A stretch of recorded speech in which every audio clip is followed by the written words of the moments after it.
Hey nerds, Farmer Jesse here. Welcome to Growers Daily, your daily dose of ecological farming insight. It is Thursday, August 21st, 2025. And today we're talking about how to set up a farm so you can go out of town occasionally, spotting bugs in your lettuce before customers do, and we have another round of Should I Buy This Farm? So let's do it.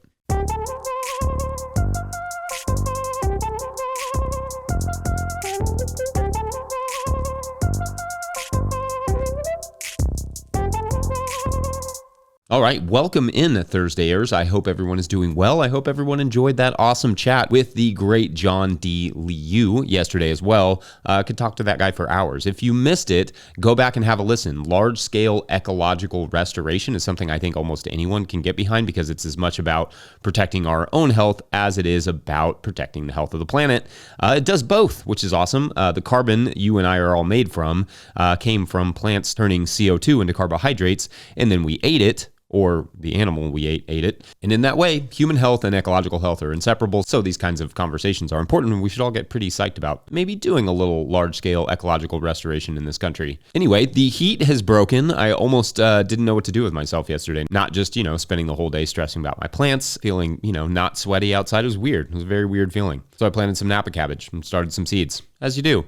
Anyway, it is Thursday, and as is tradition, this is the day we try to catch up on Patreon questions.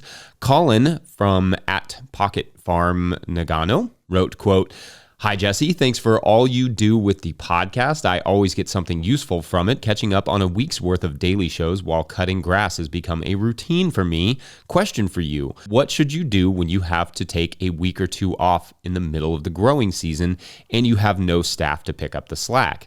I prefer to take time off in the winter, but sometimes life happens. Weddings, graduations, death/illness in the family, etc., and you have to go out of time at an inconvenient time. If given the time, how do you plan ahead for this? If it's sudden and there's no planning to be done, how do you recover when you get back? I'd love to hear your insights and or experiences with this. Thanks," end quote. All right, I love this. This is a great question, and there are actually a few different ways to look at it.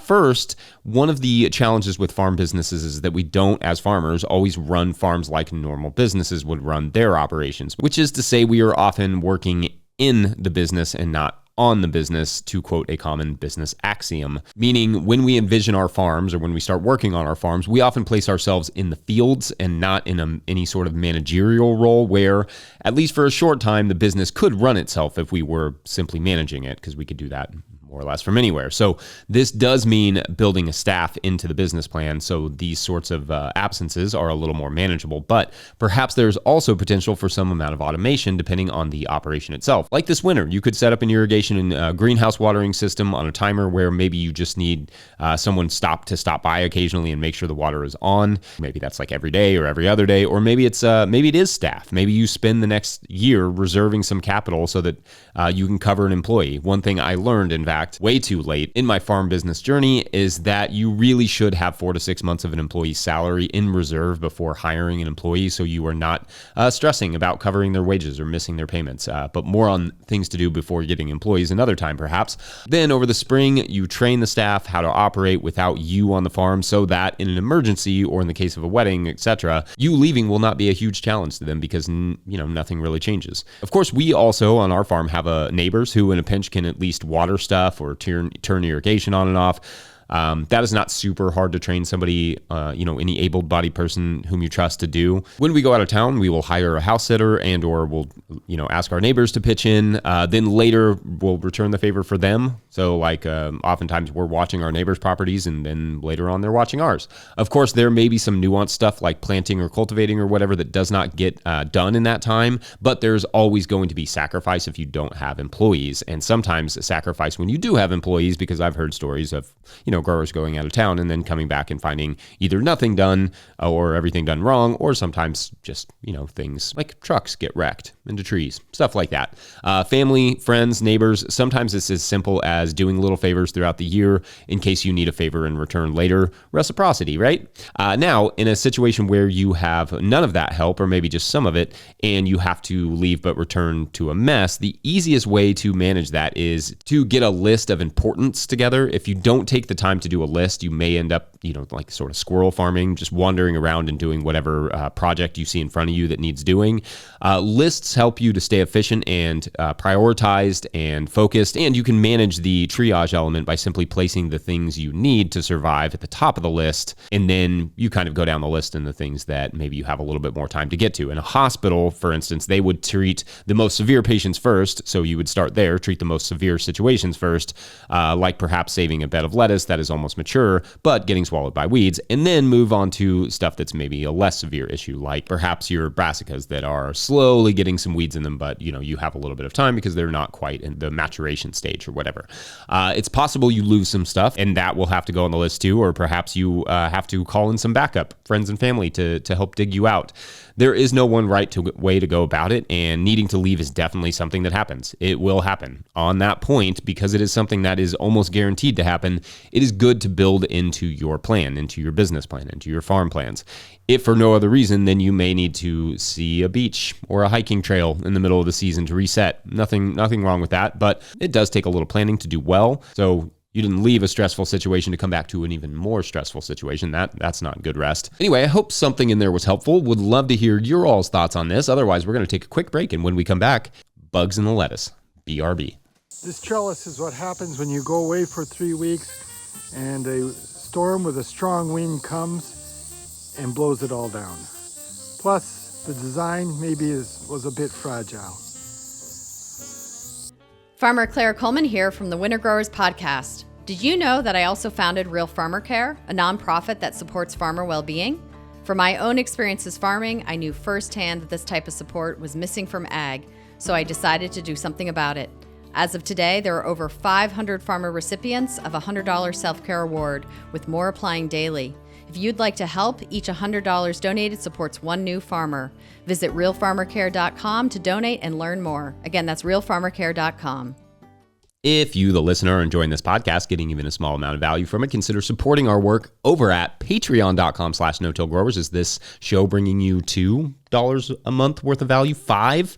I know how you can help. You can go over to patreon.com/no-till-growers and sign up. I will try to get to questions from everywhere that questions come in, but I will always get to those Patreon questions. Now, today's second Patreon question comes to us from Joe Naaman Sessions, who writes urgently, quote, "Bugs in my lettuce. I'm having huge issues on my ecological farm with bugs in my lettuce. We had major aphid issues, but no one ever sees those. As follows from aphids are ladybugs. I have so many ladybugs, I should probably figure out a capture system and sell them. I have a chef that has said they have had bugs and spiders crawling out of the lettuce when they open it, and even in patrons' dishes that they have had to subsequently refund. How do you get a handle on bugs in your lettuce? I grow on landscape fabric, and otherwise my lettuce is pristine, but no one likes seeing a sticky lady beetle pupa or larva on their lettuce. These bugs are surviving a double dunk, washing machine, spin dry, and time in the walk-in. I got my jacuzzi blower, but need to get a stock tank to finish a bubbler. Also, this is the only chef who has complained of it and makes up about 30% of my lettuce sales. Any help to save a large account, 20 pounds a week plus micros, would be greatly appreciated," end quote. All right, Joe, great question here. And for the listeners, I did already answer this a little bit over at the Patreon page, but I will go into more detail for it now. I think a lot of organic ecological growers who bump up their lettuce or greens production have run into this sort of issue. We once gave a slug to a restaurant, for instance, and luckily they caught it before they served it to a customer, but we were at the time trying to boost our lettuce sales, so we were spread thin, inexperienced, and rushing it. So that slug snuck through, albeit slowly, and that was a big wake-up call for us. That could have lost that account. Customers could have been really mad at them, could have lost them some customers. So after that, we had to become more vigilant about our lettuce production from harvest to packing. And so, short of getting some sort of machine to detect bugs or other foreign objects in the lettuce, which is a thing that very few of us can likely afford, we have to make sure every step is carried out thoughtfully to reduce risk and still simultaneously grow profitably, but also ecologically and organically, which is kind of a buggy way of growing food. First, for us, it starts at harvest during the buggier times of year, especially usually in the wetter part of the spring or early fall.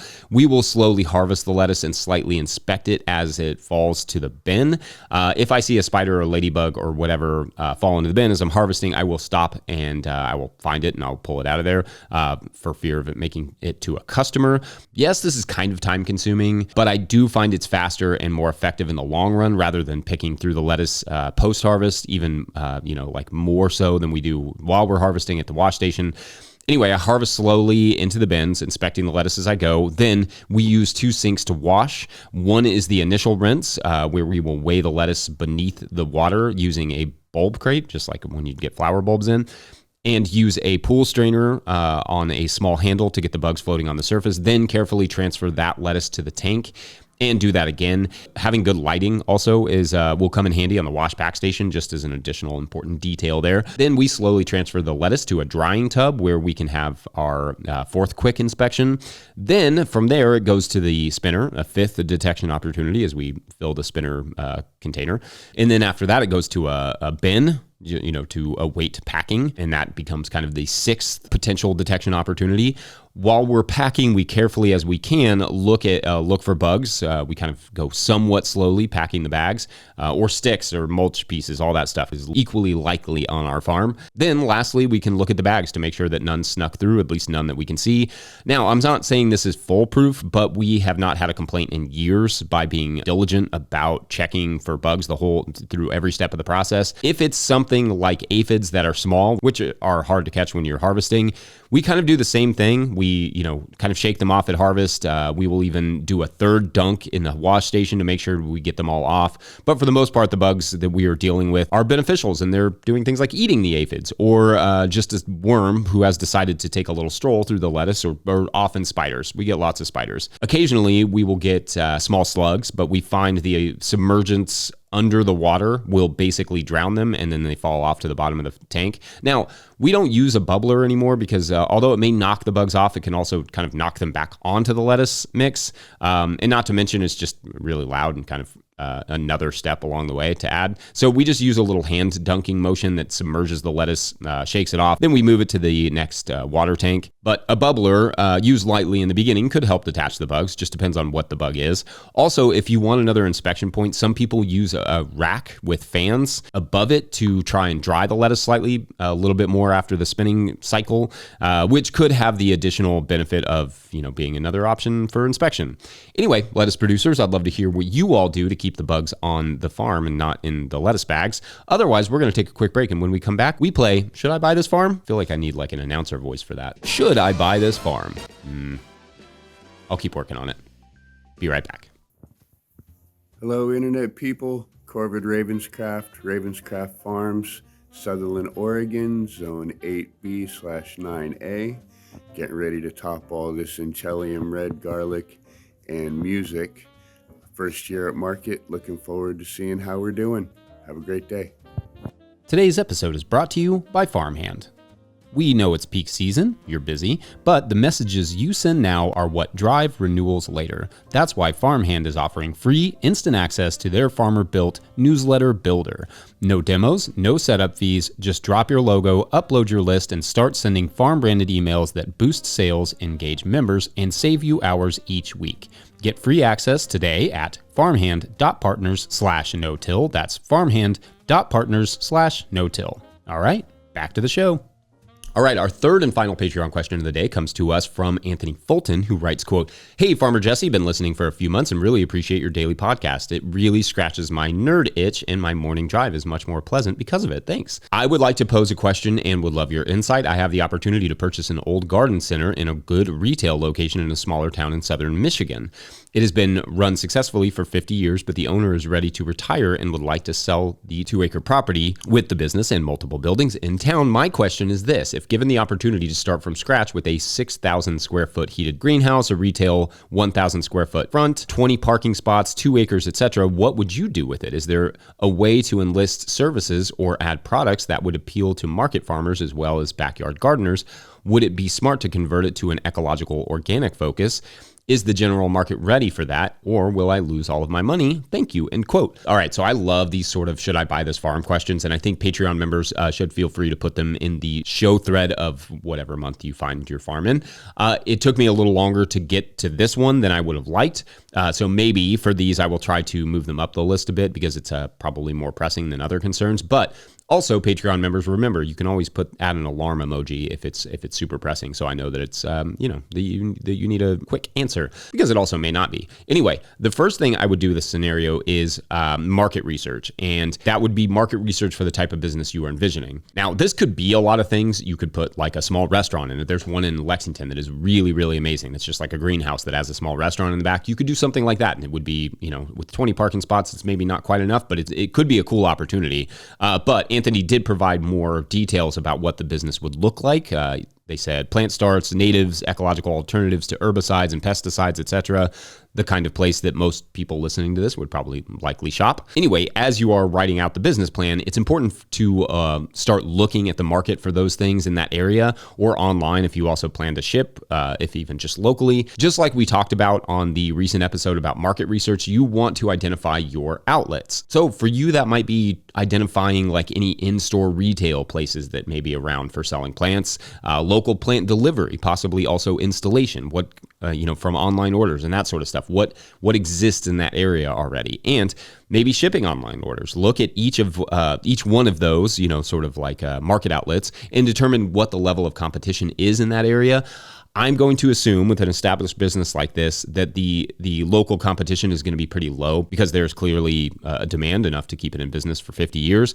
That bodes well for you, though, of course, what they're going to sell it for is not what they paid for it. So their overhead will be different than yours going forward, meaning even with the same amount of business, it may not be financially feasible. So you really do have to put pen to paper on this one. Also, it would be important to look and see what exactly they were doing and get any sort of idea of what their books looked like. That will likewise make it easier to sell as an idea to a bank for a loan, showing that the market is already established and like what exactly the numbers look like. For me, I would definitely have a long chat with the owner about the viability of the business and try to get an understanding of what it looks like, how it's changed over the years. If it's still in business, I'm not sure if this is realistic for you, but it might not hurt to even see if you can pull some shifts over there to start getting a feel for their operation, if it's something you would even enjoy.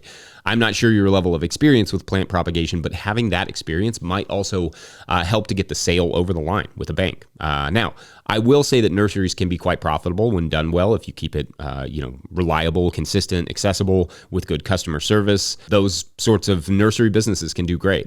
I'm also going to imagine, however, that the price tag of this thing is hefty, and that you will not only need a healthy down payment for this thing in a big loan, but potentially also partners. You may have to bring in other people to help get this thing off the ground. In fact, it may be worth getting all the requisite details I just explored here, and then putting out some feelers through the farmers markets for potential partners who might want to go in on it with you, who may see some value there. Maybe even just having a plant nursery that could propagate their plant starts would be helpful. Really crunch your numbers. Try to think of every possible cost you could incur, and then add more to it for all the stuff that you're not thinking of. It's going to be expensive. But to answer your overall question, yes, it could be very cool. And being right there in the city with a built-in market, it is clearly a great opportunity. But your success will depend not on the opportunity itself, but on your preparation. So business plan the absolute fire out of this one if it's something you think you truly want to do, possibly for the next 50 years. All right, let me know what you all think about this opportunity. Otherwise, ta-ta for now, Thursday. Don't forget, No Till Growers is now officially a nonprofit 501c3, so donations are tax deductible and greatly appreciated. You can learn more about how to kick in a few bucks in the show notes. Please make sure to like and subscribe and or follow wherever you're getting this podcast. That's an easy way to help us out. Enormous thank you to all of our show sponsors. And if you'd ever like to sponsor this show, you can reach out to Farmer Michelle at notillgrowers.com. Huge shouts to Willie Breeding for the theme music and Mike Hilbert for the production help and editing. Also shouts to Epidemic Sound for the background music that you can hear. Pick up a hat or a copy of my book, The Living Soil Handbook, at notillgrowers.com to support our work. Lots of people do that, and I love you for it. It is so amazing. That really does help keep this thing going. So we really do appreciate it when you get it from us. Big thank you to everyone over at patreon.com/notillgrowers, where at a certain level, or if you just bump up from one level to another, or you sign up in the month of August, you get a shout out on the show. So big shout outs today to Cecilia, Heather Borner, and Earl. Good. All good novelistic names. All right, so as you will remember, our young couple who inherited a random piece of land have just discovered that there are 3 other recipients of the same deal, the same letter. One was like a livestock farmer, a younger sort of enthusiastic livestock farmer. One was a flower farmer.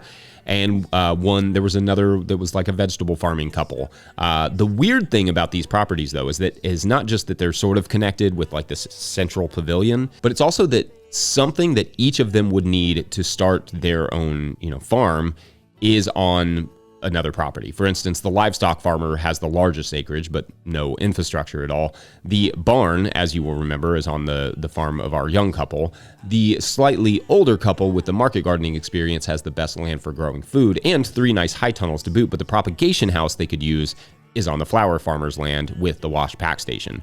All the infrastructure is close by, of course, and it's accessible for everyone, but clearly within the land of another recipient of the letter. Then, they all kind of get together, they shake hands and scratch their heads for a few minutes about this ridiculous situation that they've all found themselves in. Then the lawyer that's there kind of calls them all over to talk about like what's the deal here and also explain our, young couple's role in all this.